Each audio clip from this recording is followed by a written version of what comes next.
বন্ধুরা, চিরসখা ধারাবাহিকের আজকের পর্বে দেখানো হয়েছে পার্বতী তার মা বাবাকে বলে, তোমরাই বলো না বাবা, তোমরা কি আমার জন্য এত ভালো পাত্র জোগাড় করতে পারতে? ঠাকুরমশাই বলেন, না মা, আমরা সেটা কোনোদিনই পারতাম না। বিয়ে তো হয়েই গেল, এবার যাও না, তোমরা সবাই একটু কিছু মুখে দাও।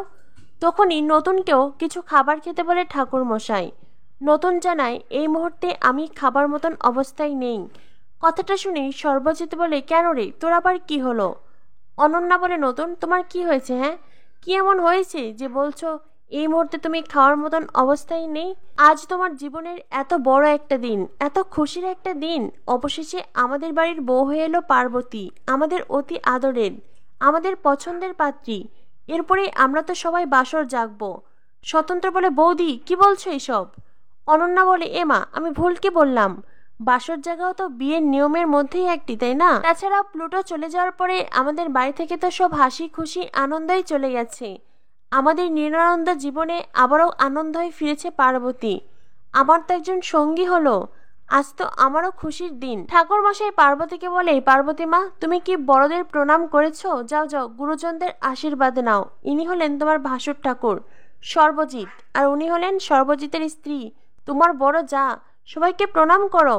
এরপরে পার্বতী একে একে সবাইকে প্রণাম করে, সবাই পার্বতীকে আশীর্বাদ করে, আর সেই আশীর্বাদ শুনে গা জ্বলে যায় নতুনের। রশ্মি তো বলেই ওঠে, সুখী হও সুখী হও। আসলে কি বলতো, সবকিছু ওপর থেকেই ঠিক করা থাকে। কার মাথায় যে কার সিঁদুর উঠবে সেটা কি আর আগে থেকে কেউ বলতে পারে? মানুষ যতই চেষ্টা করুক না কেন, ঈশ্বর যেটা চান সেটাই হয়। এরপরেই পার্বতী গিয়ে প্রসন্নকে প্রণাম করে। প্রসন্ন সরে যায়। প্রসন্ন বলে, না না, ঠিক আছে, নমস্কার করলেই হবে, প্রণাম করার প্রয়োজন নেই। পার্বতী কমলিনীকে প্রণাম করতে যায়। কমলিনী বলে, থাক থাক, তার আর কোনো প্রয়োজন নেই ভাই। পার্বতী বলে, কেন থাকবে? আমি তো সকলকেই প্রণাম করলাম, আপনাকেও প্রণাম করি। কমলিনী বলে, আমি তোমার প্রণামের যোগ্য নই। এরপরেই স্বতন্ত্র কমলিনীকে বলে, কমলিনী, তোমার সাথে আমার কিছু কথা আছে। কমলিনী বলে, তোমার সাথে আমার কোনো কথা নেই তো। তোমার জীবনে এখন অন্য কেউ এসেছে, যা কথা আছে তুমি তার সাথেই বলবে। আমাদের সাথে তো অনেক কথা হলো, এখন আর আমাদের সাথে তোমার কোনো কথা নেই। স্বতন্ত্র বলে, কমলিনী, আমি তোমায় অনুরোধ করছি, প্লিজ একটু সাইডে এসো, কথা আছে। কমলিনী স্বতন্ত্রের সাথে কোনো কথা বলতে চায় না। মিঠি মিটিল সবাই অভিমান করে আছে, কেউই তাদের নতুন কাকুর সাথে কথা বলছে না। অন্যদিকে বর্ষা বুবলাই, তারা তো মনে মনে খুব খুশি। বর্ষা বুবলাই মিটমিট করে শুধু হেসেই যাচ্ছে। স্বতন্ত্র বলে, কমলিনী, আমি তো তোমায় বলছি তোমার সাথে খুব জরুরি কথা আছে, প্লিজ। কমলিনী বলে, তোমার সাথে তো আমাদের সব কথাই হলো, বললাম তো। নতুন ঠাকুরপো, তোমার কি মনে হয় তুমি সবসময় জোর করলেই আমাকে দিয়ে যা খুশি তাই করাতে পারবে? আমার যদি ইচ্ছে না করে তবুও কি তোমার কথা আমায় শুনতে হবে? নতুন ঠাকুরপো, নিজের এই ধারণা থেকে বেরিয়ে এসো। তুমি চাইলেই কাউকে জোর করে তাকে কথা বলাতে পারো না, তাতে আমারও ইচ্ছে থাকার প্রয়োজন আছে। কমলিনী সকলের সামনে নতুনকে রিজেক্ট করে, আর এইটা দেখে পার্বতী শয়তানের মতন হাসতে থাকে। ধীরে ধীরে পার্বতীর আসল রূপ প্রকাশ পাচ্ছে। এরপর দেখানো হয় পার্বতী স্বতন্ত্র একটি ঘরে। অন্যদিকে ঠাকুর মশাই পার্বতী পার্বতী বলে বারবার ডেকে যাচ্ছে, কারণ তাদের বিদায়ের সময় হয়ে এলো। অথচ তারা দুজনেই ঘরে থেকে ঘরের দরজা বন্ধ করে রেখেছে।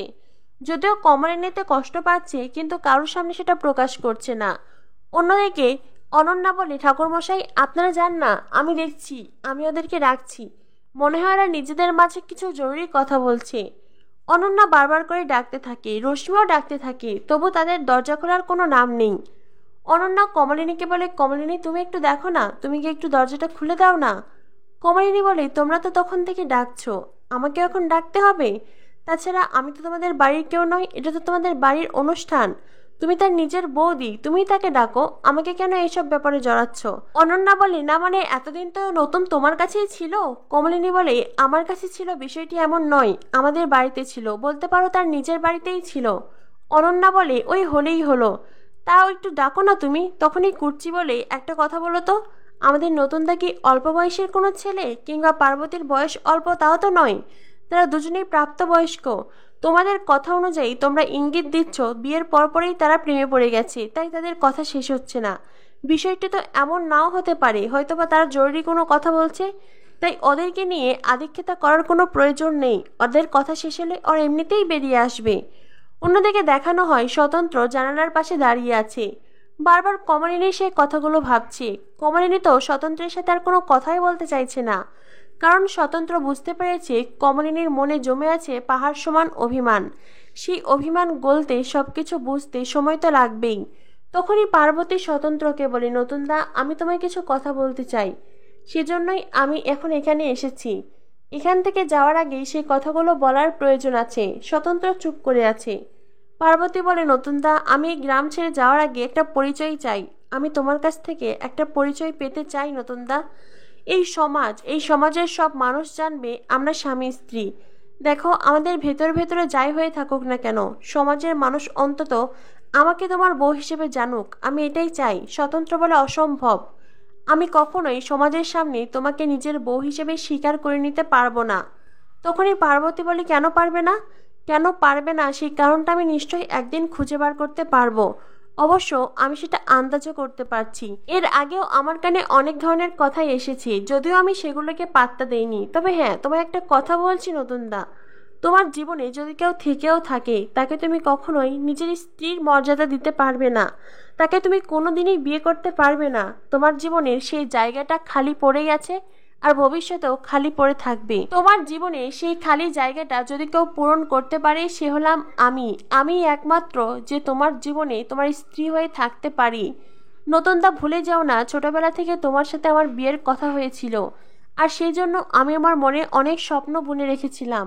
আমার সেই স্বপ্ন ভেঙে টুকরো টুকরো হয়ে গেছে, তবু আমি কখনো তোমার দিকে অভিযোগের আঙুল তুলিনি। কখনো আমি তোমার কাছ থেকে কোনো কিছু দাবি করিনি। তার মানে এই নয় যে ব্যক্তিগত জীবনে রিজেক্ট করার পরেও তুমি সামাজিকভাবে আমাকে হেনস্থা করবে। আমি সেটা কোনোদিন মেনে নেব না।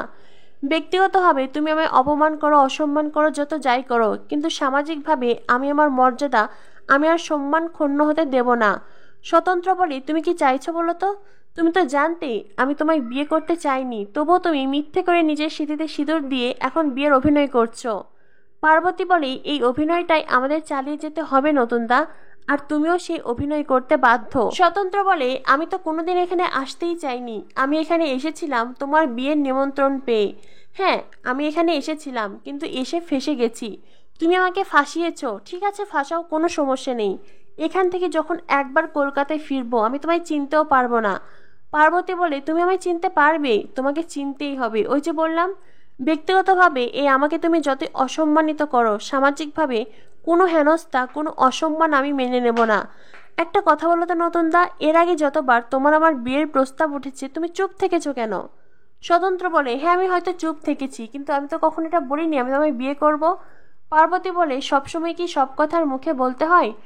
যতবার তোমার সামনে বিয়ের প্রস্তাব উঠেছে, তুমি ততবারই চুপ করে থেকেছো। নীরবতাই তো সম্মতির লক্ষণ। এটা আমার কথা নয়, এটা গুরুজনদের কথা, জ্ঞানীগুণী মানুষের কথা। তো তুমি তো তখন কেন নীরব থেকেছিলে? কেন প্রতিবাদ করে বলনি তুমি আমায় বিয়ে করতে চাও না? তুমি যখন সেদিন কিছু বলতে পারোনি, আজও তুমি কোনো কিছু বলতে পারো না। সেদিন তো যখন তুমি চুপ থেকেছো, আজও তোমাকে চুপচাপ সবটা মেনে নিতে হবে। স্বতন্ত্র বলে, তুমি আমাকে ভয় দেখাচ্ছ, আমাকে জোর করছো? পার্বতী বলে, আমি তোমায় ভয় করছি না, তোমার ওপর জোরও করছি না। আমি শুধু আমার অধিকারটুকু চাইছি। নতুনদা, আমি তো তোমায় বলছি, সামাজিকভাবে আমি তোমার বউ হয়ে থাকলেও ব্যক্তিগত জীবনে আমি তোমাকে কোনো কিচ্ছু চাইবো না। তোমার কাছ থেকে আমি একটুও চাইবো না, কোনো বিষয়ে তোমাকে জোর করব না। আমি শুধু সামাজিক মর্যাদা চাই। স্বতন্ত্র বলে, অসম্ভব, আমি সেটা কোনো দিন পারবো না। নতুন আর পার্বতীর মধ্যে কথা কাটাকাটি চলতে থাকে। পার্বতীর শর্ত, পার্বতীর আবদার যেন ক্রমশ বেড়েই যাচ্ছে, আর পার্বতীর আসল রূপও প্রকাশ পাচ্ছে। পার্বতী প্রথমে নিজেকে গ্রামের সহজ সরল মেয়ে বানালেও এইবার স্বতন্ত্র পার্বতীর আসল রূপ বুঝতে পারছে পার্বতী কতটা চালাক, আর কিভাবে নিজের জালে স্বতন্ত্রকে ফাঁসিয়েছে। অন্যদিকে দেখানো হয় দরজার বাইরে থেকে সকলে মিলে পার্বতী আর নতুনকে ডাকাডাকি করতে থাকে। তখনই অনন্যা বলে, নতুন তো প্রথমে বিয়েই করতে চাইছিল না, আর এখন যখন বিয়ে হলো তখন একে অপরের সাথে কথাই শেষ হচ্ছে না। একেই বলে সিঁদুরের জোর। যেই কথাটা শুনে কমলিনী খুব কষ্ট পায়। কমলিনীর চোখে জল ছলছল করে, আর অন্যদিকে মিটমিট করে হাসতে থাকে বুবলাই আর বর্ষা। তো বন্ধুরা, পার্বতীর জালে ফেসে গেছে নতুন কাকু। এইবার কি নতুন কাকু সেই ষড়যন্ত্রের জাল কেটে বেরিয়ে আসতে পারবে? কি হতে চলেছে চিরসখা ধারাবাহিকের পরবর্তী আপডেট পেতে আমাদের সাথেই থেকো। ধন্যবাদ সবাইকে।